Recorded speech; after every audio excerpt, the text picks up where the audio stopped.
Thank you. Good afternoon, everyone. I'm Maria Dunn, Head of Development Policy at Birmingham City Council, and I'm here this afternoon to talk to you about Birmingham's climate emergency. Next slide, please.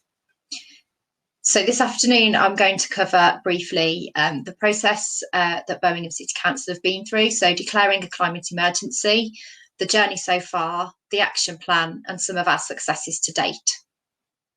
Next slide, please. So Birmingham City Council declared a climate emergency in June 2019, and we established a number of early actions to reduce carbon emissions in February 2020, and these actions covered a range of topics where the council could undertake work to begin reducing carbon emissions. Birmingham City Council also added a new council priority to the council plan, that Birmingham will be a city that takes a leading role in tackling climate change. In January 2020, we commissioned an thesis to undertake a study of carbon reduction actions for us. So that study looked at the existing baseline and what work we could do to reduce our emissions.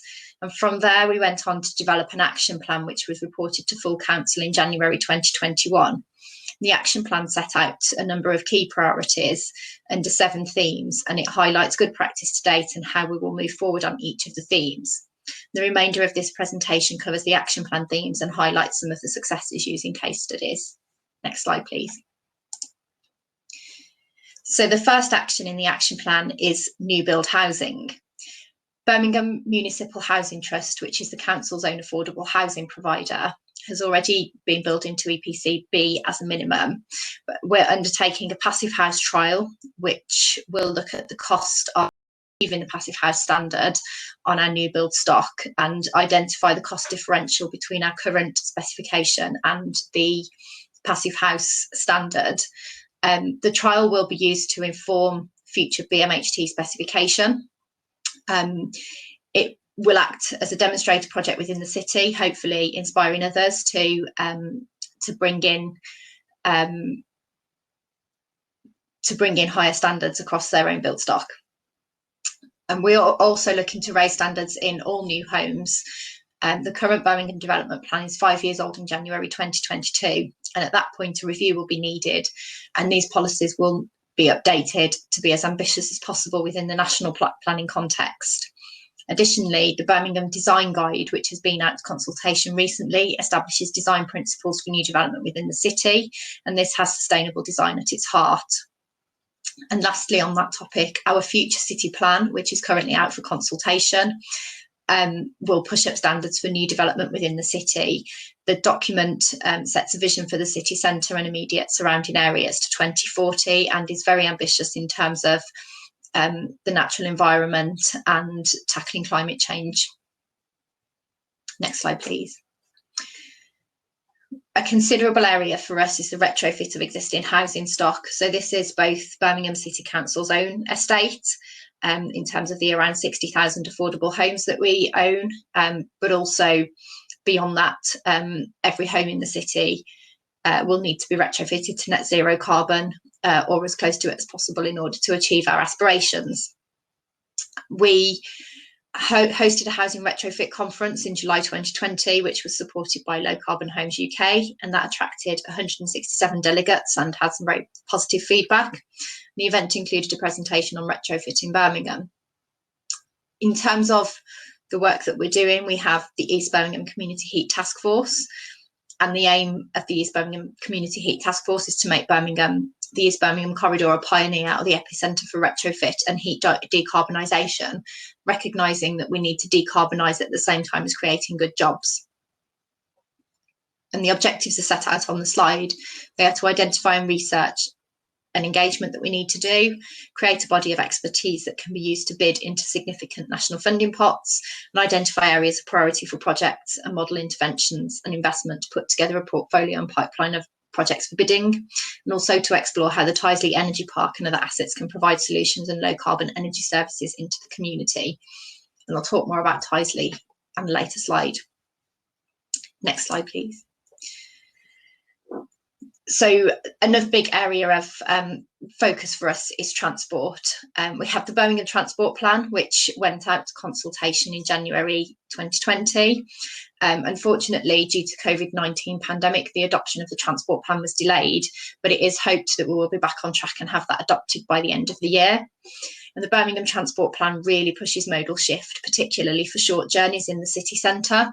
So the focus here is to look at essentially segmenting the city and reducing transport movements between the segments. So basically it forces people to walk or cycle between those parts of the city, but there will be provision for bus gates and for taxis to make sure that we retain access for everyone to the city.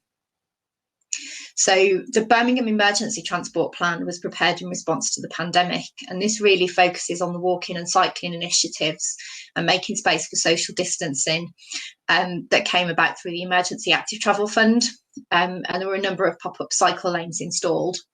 We've done some reviews of the cycle lanes that were installed, and some of them haven't been retained.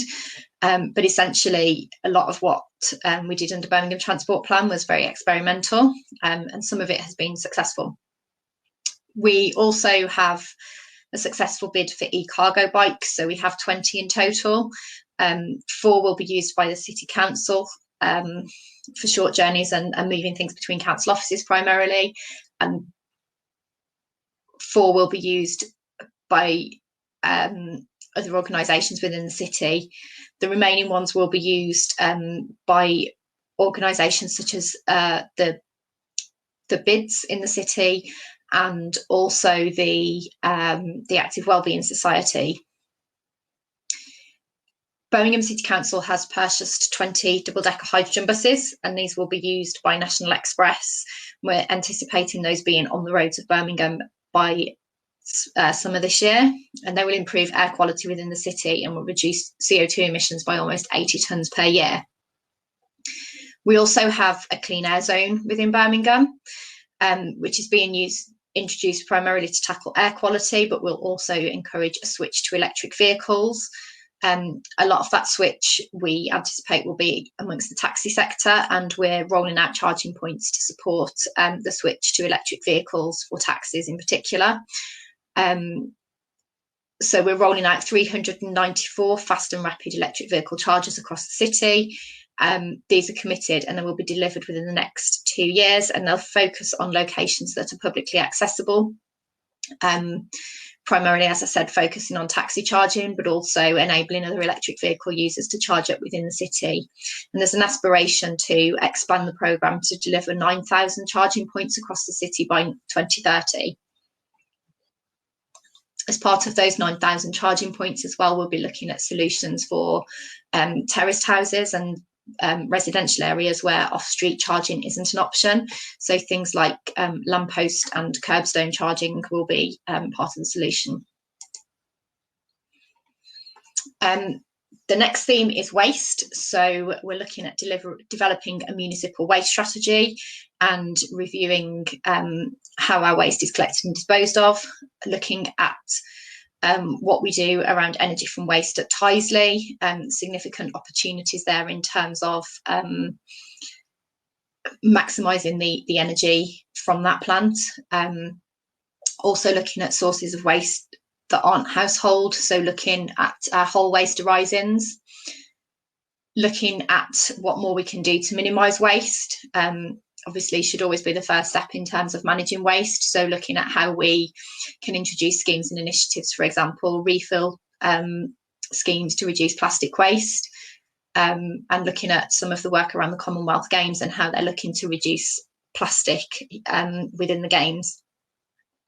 We're also trialling alternative fuel vehicles within the waste fleet, so looking at the options around hydrogen and electric waste fleet vehicles, and then working with the combined authority on circular economy to inform future waste reduction work, and looking at all of the waste movements across the region, looking at waste arisings across the region and how they're disposed of, and working with our neighbours to ensure that we are minimising carbon emissions from that.